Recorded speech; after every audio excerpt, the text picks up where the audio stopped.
যুক্তরাষ্ট্রের loss অ্যাঞ্জেলসে motor শোভাযাত্রায় লাল সবুজের পতাকা উড়িয়ে বিজয় দিবস উদযাপন করেছে দেশটিতে অবস্থানরত প্রবাসী বাংলাদেশিরা। এ সময় লিটল বাংলাদেশের ১৪তম প্রতিষ্ঠাবার্ষিকীও পালন করা হয়।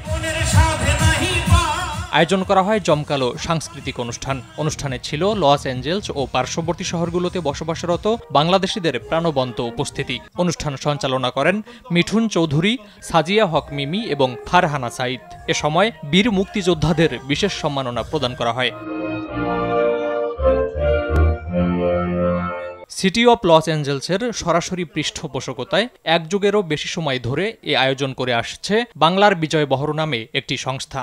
Association of Bangladeshi international students, তাদের পক্ষ থেকে আমরা সবাই বিজয় বহরে অংশগ্রহণ করেছি। আমরা যেন এভাবেই বাংলাদেশের ঐতিহ্যকে পুরো বিশ্বের সামনে তুলে ধরতে পারি। প্রথম এই ধরনের প্রোগ্রামে অ্যাটেন্ড করলাম, ভালো লাগতেছে।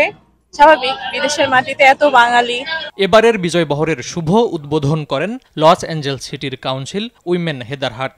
সম্মিলিতভাবে বাংলাদেশ ও আমেরিকার জাতীয় সঙ্গীত পরিবেশনের মধ্য দিয়ে দুই দেশের জাতীয় পতাকা উত্তোলনের পর শুরু হয় দিনব্যাপী বর্ণাঢ্য আয়োজন। 4, 3, 2, 1,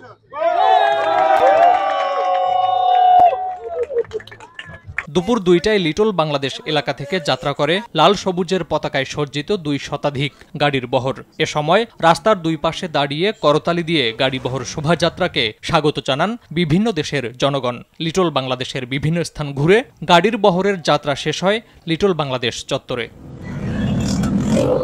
ফারুক হোসেন, RTV।